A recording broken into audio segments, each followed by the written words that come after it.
Hi, I'm Tooth, aka Needle Ink on the interwebs, and the beady-eyed viewers of you may have noticed I did not make a video for the films I watched in the month of February, and that's because I watched so little films it felt so pointless, and it felt pointless, and also I have been so sad recently. Wearing my heart on my sleeve, real quick. Also, this is wonky.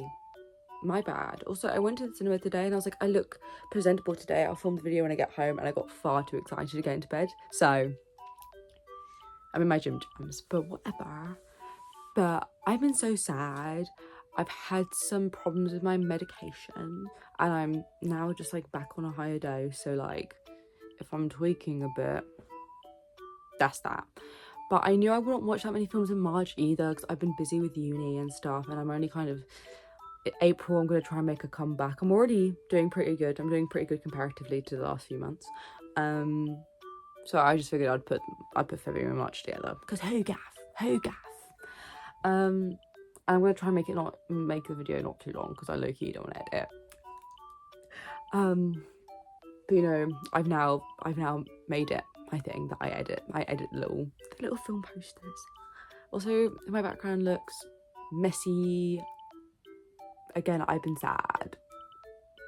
Not to be mentally ill on the internet, but if you're on the internet, you're probably mentally ill. Look at my hair is pink. What do we expect, guys? Anyways, so the first, also if I sound rough, I don't know that. Whatever. The first film I watched in February was on the 2nd of February, which is Groundhog's Day, which is when they get Puxatawny Phil to say when the spring's coming. And I watched Groundhog's Day because my close and personal friend Rory, big fan of Groundhog's Day, the film, and was like, you have to watch it because it's Groundhog's Day. And I was like, all right. So I did, and I gave it 4.5 stars. 1993, wow. It's about this guy who's a weatherman who goes to report on Groundhog's Day, and he's kind of a cunt to like everyone. He's like not a very nice man, and then he wakes up and he's in a time loop and he has to like learn like the meaning of love or whatever. He needs to be kind, basically. Yeah. Next, I watched 2016's Emo the Musical. Not the first time you would have heard about it if you're a frequent viewer, or just my friend, which frequent viewers are. Emo the Musical is like, it's like the film ever. I went through a phase where I fell asleep to it because I now have to listen to stuff to fall asleep.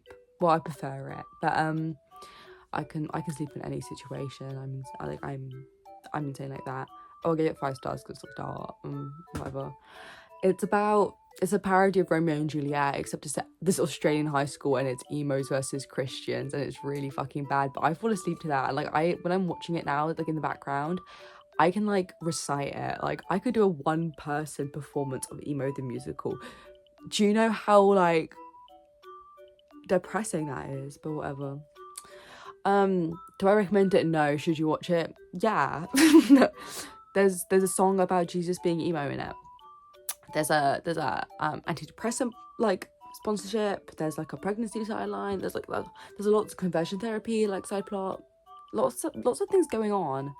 Next, the next 3 were all recommended to me by my lovely film enjoying friend Nick. So shout out Nick, who gets me for real when it comes to films.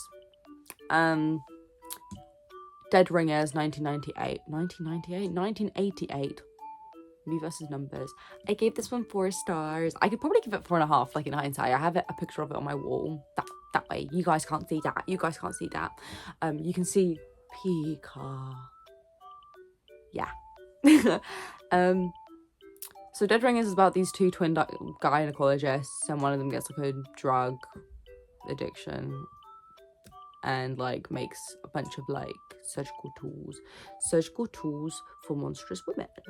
I need them. Do I really remember the plot? I was scrapbooking while doing this. Do I really remember the plot? Low-key, no. I just remember fun medical twin test. And that's all I need to know. It's David Cronenberg, so I liked it, obviously. Anyways, next, The Killing of a Sacred Deer, 2017. I give this 4.5 stars. It's about this guy who's like a doctor, and like he has like a weird kind of inappropriate relationship with the son of one of his ex-patients. And basically this doctor guy's children start having like similar symptoms, I think, to like the guy's dad or whatever.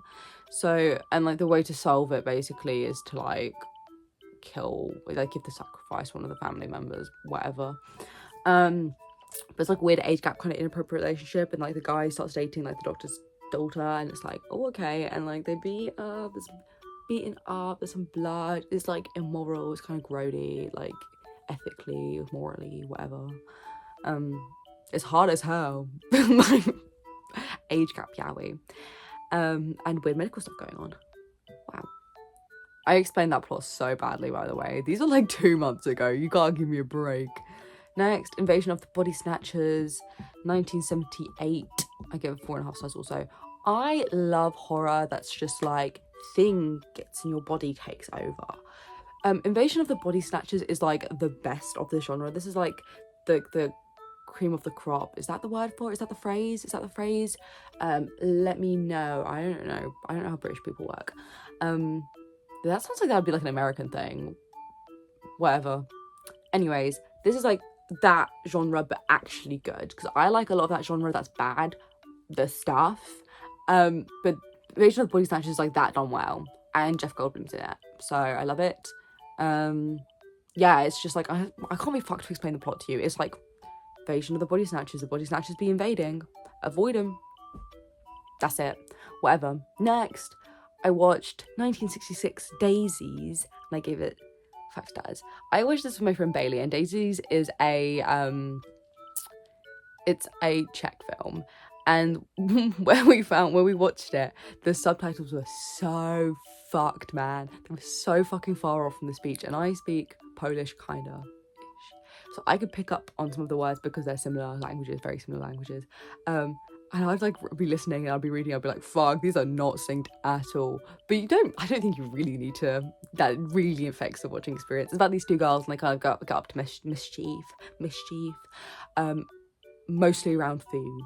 And it's just really good, and I just love watching like girls have fun and like not be worried about like whatever, have to be like pristine, clean, polite. Like they're kind of bitches, and I love that for them. And it was really short, I think, as well. It's really cute. I like the visuals. Next, You Killed Me First, 1985. Gave this 4.5 stars. I've grown ever fond of Richard Kern. So You Killed Me First is a short film, and it's like GCSE drama. Like if you've seen a GCSE drama piece, that acting is like that is, and it's about, you know, edgy child and in normie family, and right, and Longlegs in it, and Longlegs hot. Wow. But yeah, like I really liked it. Like, is it bad? Yeah. Do I think that adds to the experience? Yeah. Do I think the GCSE drama acting makes it work? Yeah. Weirdly enough, I think it all comes together because of how bad it is. Like the way it's shot, it's just like, what if it's just not very good, and I like that? Because I'm annoying and I can be pretentious sometimes.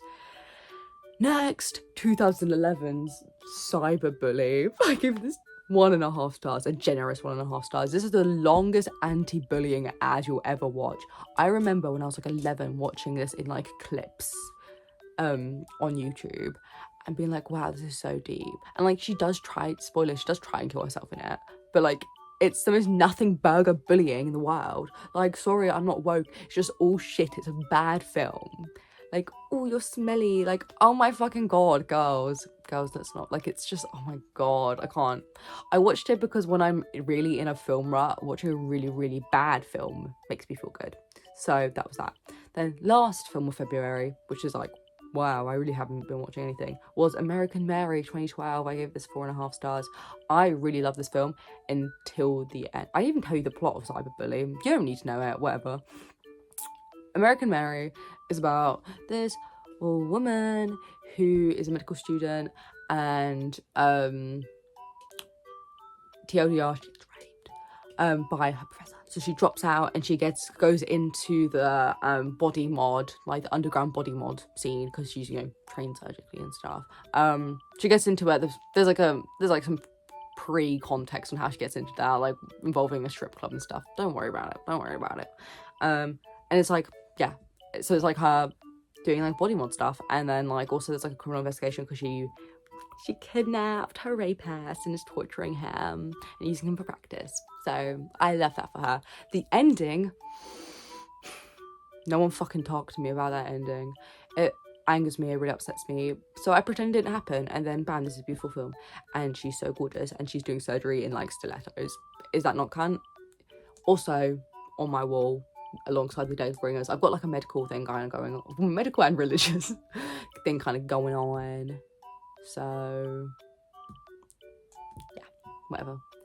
Next, okay, first film of March, I watched Airplane 1980. Gave it 3.5 stars. I watched this with Rory. Because we both saw that, like, we both heard good things about it. Basically, it was on our watch list or whatever. We watched it, and it's like, okay, like the jokes in it are mostly funny. I think some of it I like culturally I don't understand because like this is 2026, this is 1980s, like I don't know fucking anything, right? So I think some of the cultural context is missed, but like for the most part, like I thought it was like funny, but it's like just one-liners after one-liners, and the bits in between aren't that interesting. So it's kind of like, okay, all the funny bits that you've probably seen online, that's probably all the funny bits there are, quite frankly. But yeah, it was okay. It was an alright watch. Next, Two People Exchanging Saliva 2024. I give this 4 stars. It's a short film, French short film in black and white. Yeah, I can be pretentious too. My beautiful friend Bailey said that I'd like this because it's lesbians and it's a world in which people can't kiss and they pay for things by getting slapped. So it's about this woman, she works in a department store and she befriends you know what I mean, one of like the high profile customers or something, and they're like planning to kiss, basically. That's a kind of like, they're like kind of planning to kiss, whatever, but spoilers, doomed, it's all doomed. Lesbians can't be happy, that's basically what that is. So yeah, that's kind of not fun, but it was good.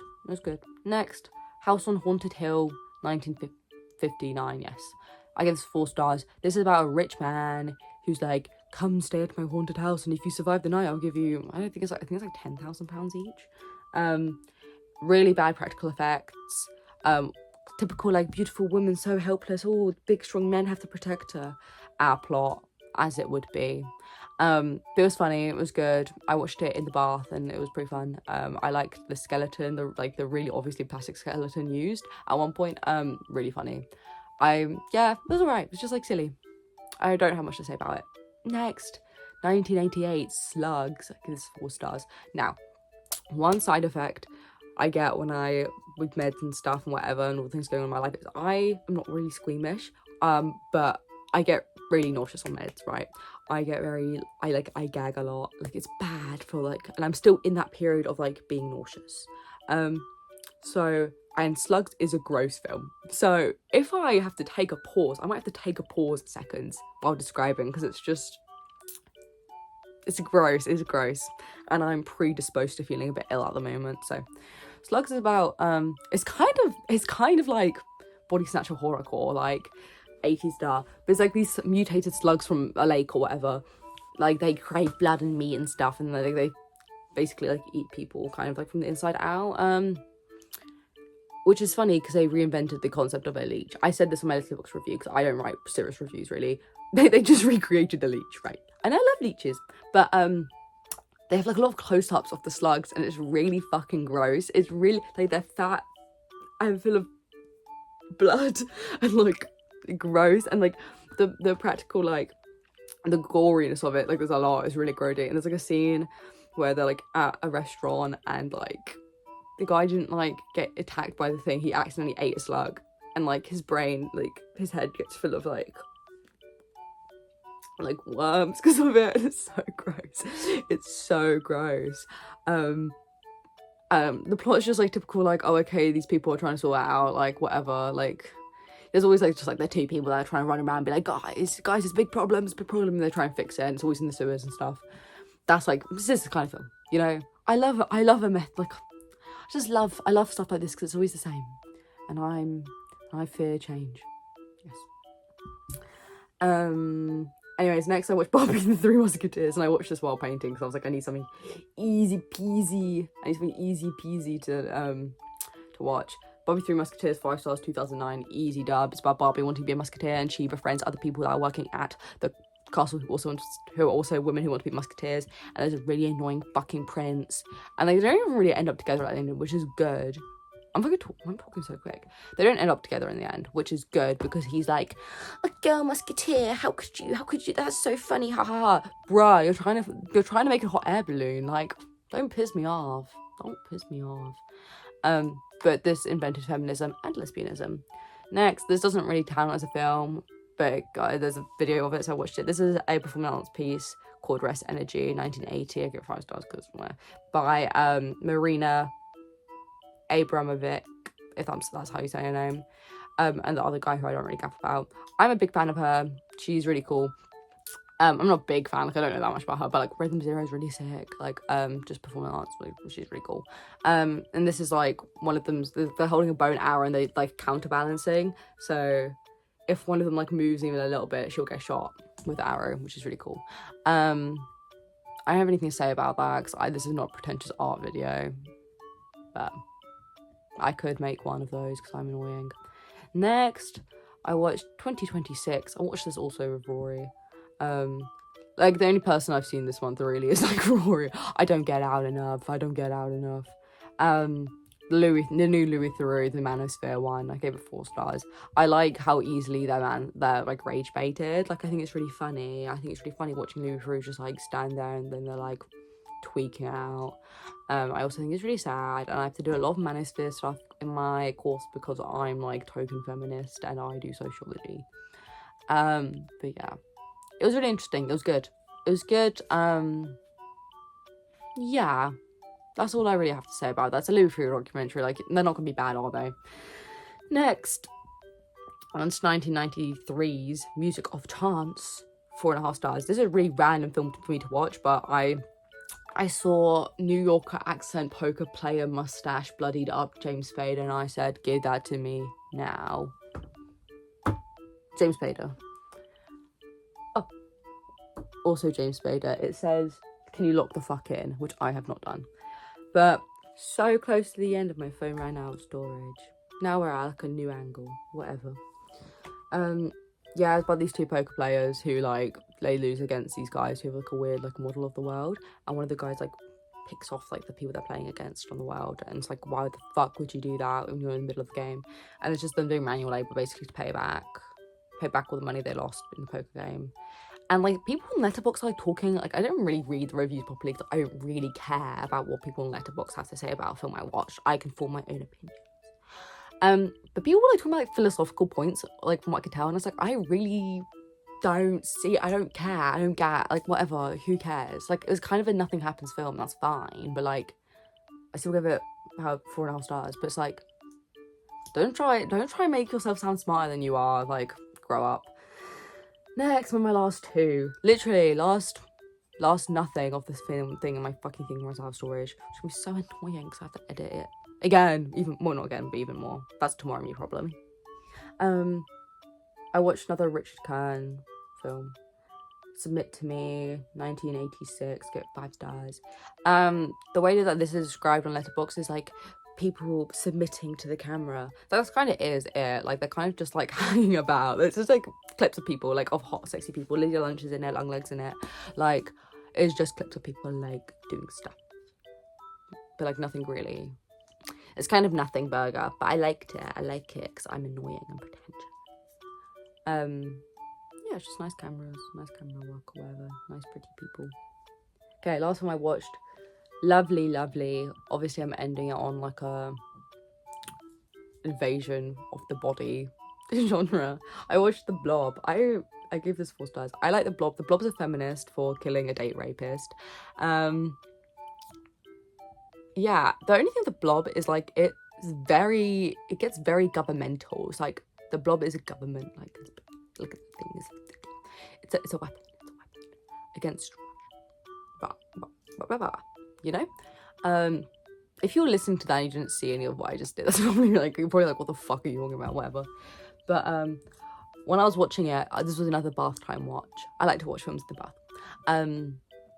I was thinking like, wow, people who like think of like that COVID was created as a government hoax would love The Blob. I like The Blob is pink. And it's just classic like bad boy and Chile to have to team up to defeat the Blob. That's what that is. It's classic of that era. And I love that kind of stuff. And I don't care if all of it's the same. I'm going to enjoy it all nonetheless, because I'm easy like that. Anyways, well, that was it. Literally like 2 seconds. My phone could have handled 2 more seconds of filming. Man, I've had a long day. Expect an April solo video. I've already watched like half the films I would have for the other month, so I'm kind of cooking. Though I still also have uni work due. But anyways, that's kind of it. If you disagree with my opinions, then so be it. Disagree with them all you want. I give The Blob 4 stars. I don't know if I said no. Yes, I don't know if I said that. You can disagree with me all you want. I think the world's a beautiful place where we can all have different opinions regarding film, I guess. If you have any recommendations, maybe I'll take them, but probably not. LOL. I hope I don't seem too manic and too neurotic in this video, but I probably do. Whatever. Bye.